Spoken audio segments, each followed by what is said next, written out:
Let there be light. Welcome, brothers and sisters, to the Light of Zambia channel. I'm your usual host, Procurious Mwape, Light of Zambia President. So today I have a few things to talk about. One of them is the recent meeting where the President met our traditional leaders on the 25th of September 2025 in Lusaka. So I have a few things to talk about that meeting. And of course, we know the budget, that is the national budget for 2026, was presented in this month of September, and I think that is one other thing that we must talk about because, we are into politics. So it's very important that we give our perspective on these two issues. So to start with, I'll talk about this meeting where the President summoned our traditional leaders to be gathered in Lusaka and have a conference with them. I think, to be fair and honest, that's a welcome move that the President undertook, because like he indicated himself in that meeting, which we saw, he did say that it was important for these traditional leaders to know each other, because that's how the only way we could foster unity. And I agree with him when he says it that way, because remember, it's only when you know somebody, when you have that personal relationship with somebody, would you be able to respect their views, would you be able to respect their perspectives on things. And that's a very good move by the President of the Republic of Zambia. Of course, I have my own things, I have my own reservations, because I feel that particular conference was called because there was some political agenda that was supposed to be fostered. And I'll talk about that because, obviously you understand that I'm one person that, of course, being the leader of the movement of the Light of Zambia, we are promoting that we give power back to traditional leaders. So every time I see the current president talk about traditional leaders, I feel somehow invited to also share my view, you see. So, for example, he did say a lot of good things. He said Zambia does not belong to one tribe. That is very correct. Zambia does not belong to one tribe. It belongs to every one of us, every one of our tribes in Zambia. That is absolutely correct, and it has to be understood in that context. But again, I will have my own way of countering that argument. When we say it does not belong to any given tribe, it doesn't mean that there is no any given tribe that should have power to rule over others. That ought to be understood very clearly. Remember, I will link this to a biblical situation.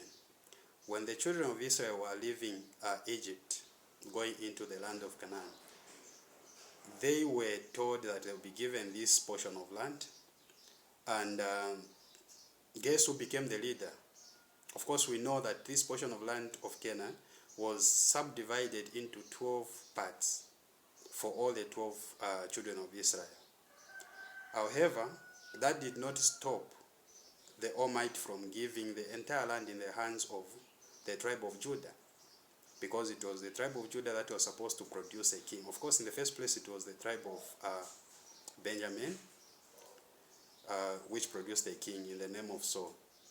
But after that, it was given to the tribe of Judah, and according to promises and prophecies that we have seen in scriptures, it will be the tribe of Judah that will continue producing a king.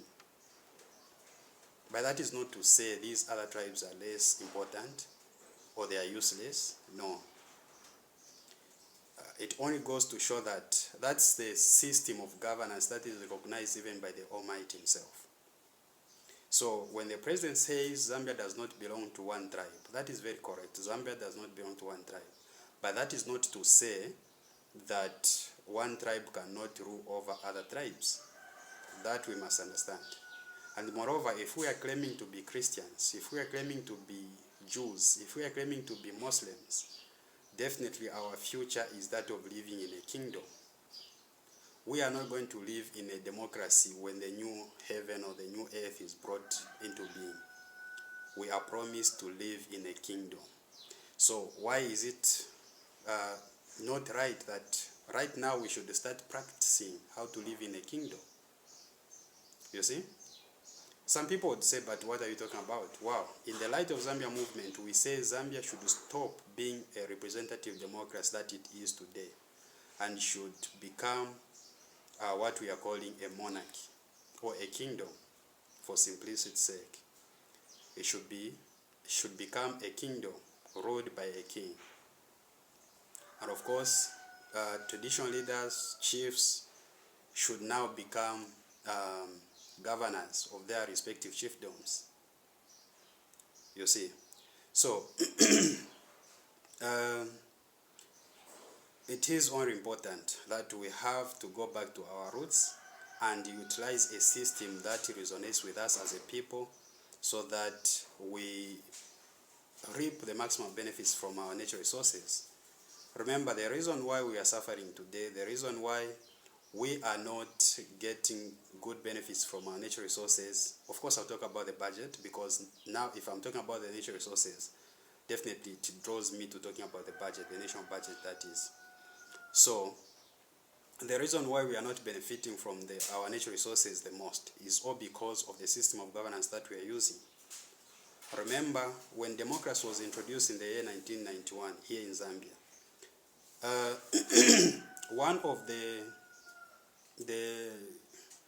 talking points that Frederick Jacob Titus Chiluba had was that of Zambia, as I quote, Zambia, or should I say the government of Zambia, has no business in business. So what does that mean? It means that Zambia, or should I say the government, should have nothing to do with business activities. Do you see that? That means everything. For example, we had ZCCM, which was operating these mines. Thereby, the country was fully and deeply involved in the production and generating of income for the nation. But she was said, no, this is not right. We should leave all the business operations in the hands of private owners, because the government must have no hand or must have no business in doing business. That is wrong. Now, that is what democracy can give you. Now, if we are in a kingdom, in a monarchy, we've seen there are a lot of governments that are operated as monarchs across the world, and we've seen how they've nationalized their natural resources, their oil, their gas, natural gas, their copper, their whatever mineral that you talk about. It is well in the hands of the state, well controlled by the state. So, and because of that, they generate a lot of revenues out of those natural resources. So, in order for us to be able to generate these revenues like our friends are doing in other countries, I don't want to start mentioning countries here, but you can do your own research. In order for us to be able to generate such amount of revenues, we should first of all attend to the mode of governance that we govern ourselves with.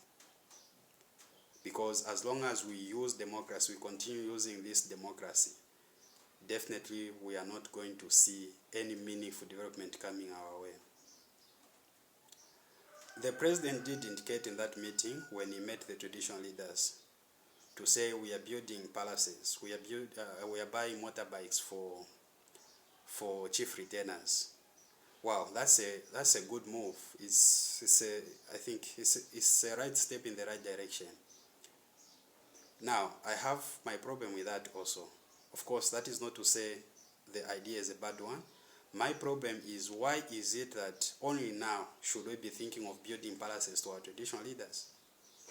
After 60 years of being independent as a nation, now is when we can think that we need to build palaces for our traditional leaders.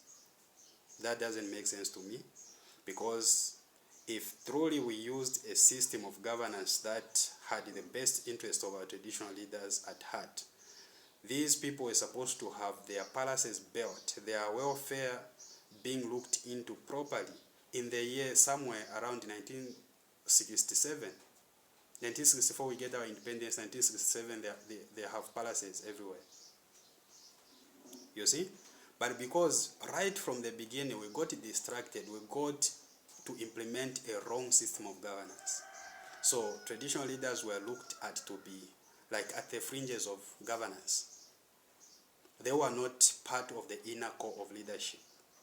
They were there just to promote culture and heritage. I think that is not right. Remember, just from 1800 going back to thousands of years, we were in the hands of traditional leaders. So it's only from the 1950s coming to where we are today. That's when we were somehow like got ripped off from the hands of these traditional leaders. Do you see? So the only system of leadership that very well resonates with us and that very well we know as a people is that of traditional leadership. So why don't we respect them, give them the respect that they deserve? Of course, not just by clapping and kneeling down. When we say respect, we are talking about their welfare, which should be well looked into.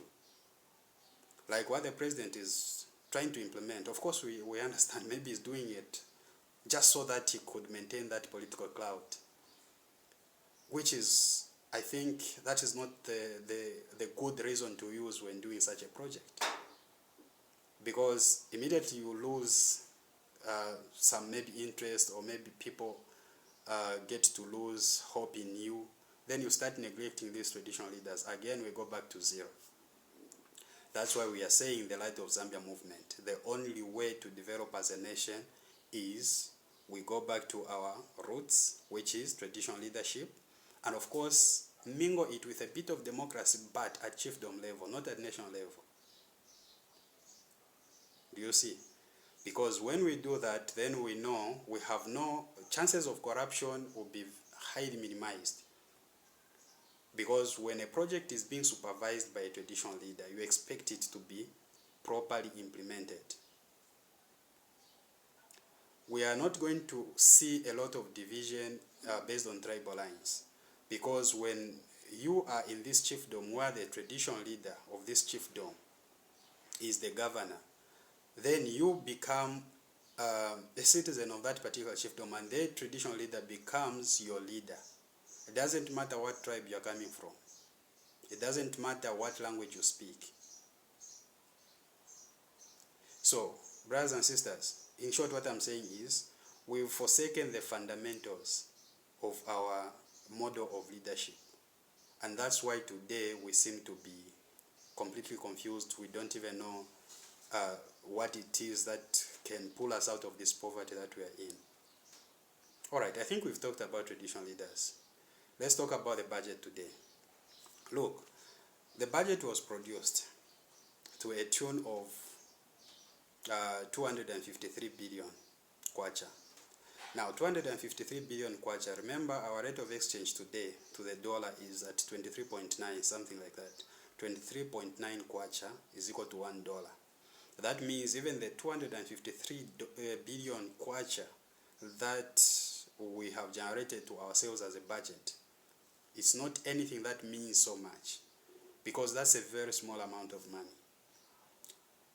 I can dare to say, under the Ubuntu model of governance, when Ubuntu model of governance is introduced in Zambia, think of that figure, 253 billion kwacha, then multiply it by 5.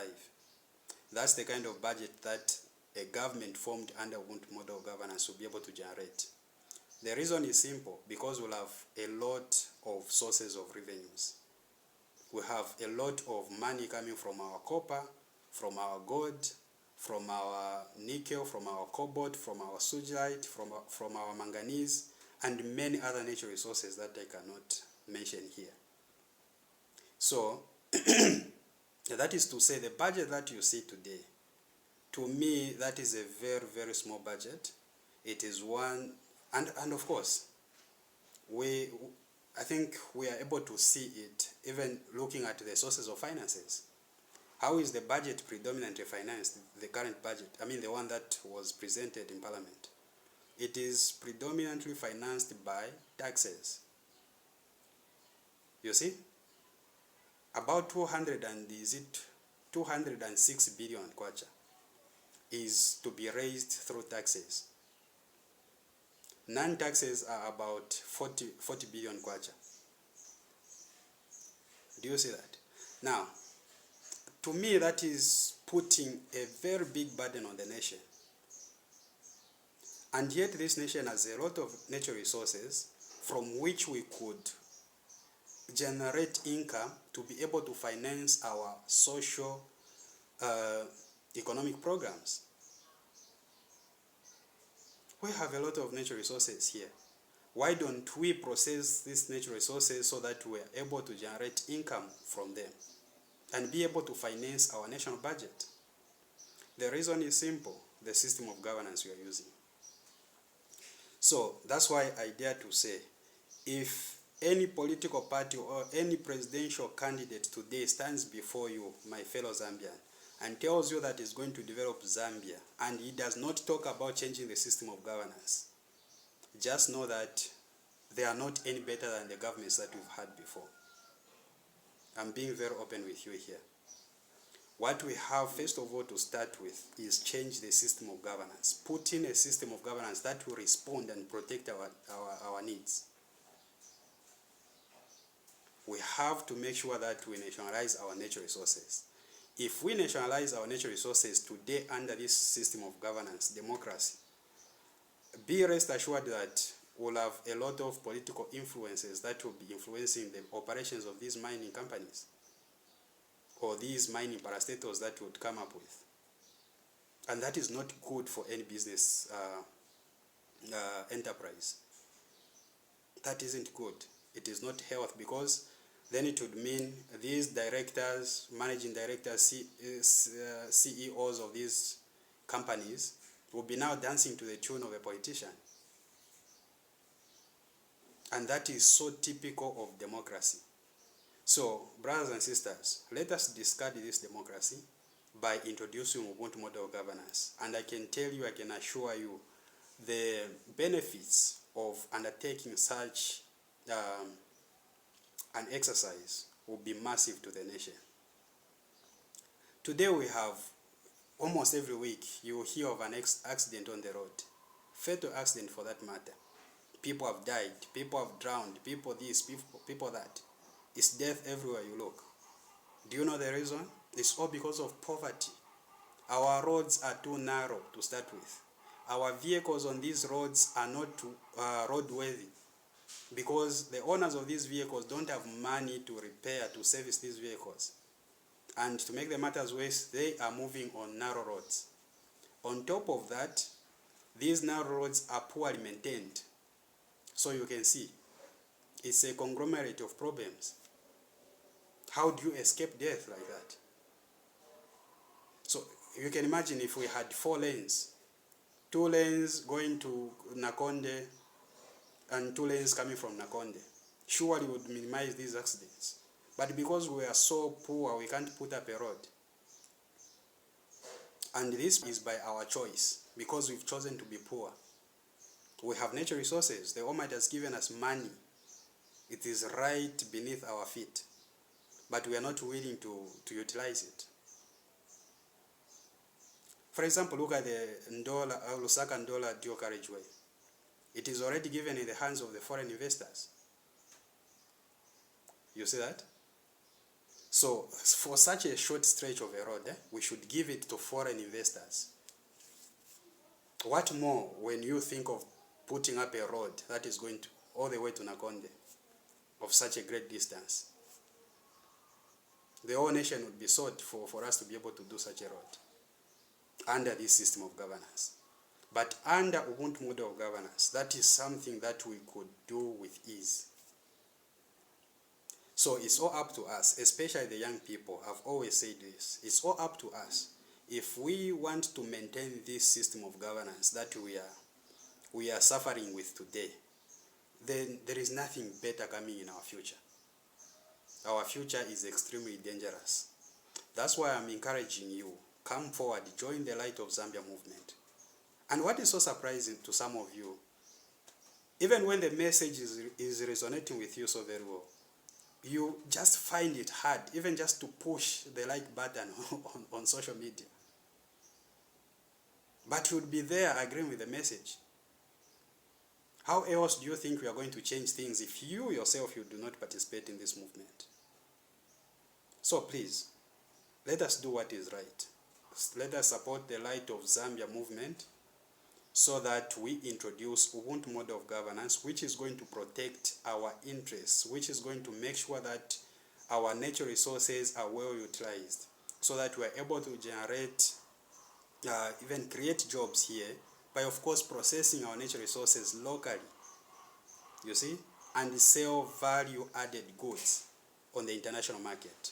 By so doing, we'll be raking in a lot of foreign exchange, that is dollars of course. And when we do that, then we'll be able to finance our budget, not only based on taxes, but also based on income that will be generated from sales of these products and goods that will be coming out of our natural resources. So let us not waste our time. 2026 is a golden opportunity for us to change Zambia for the better.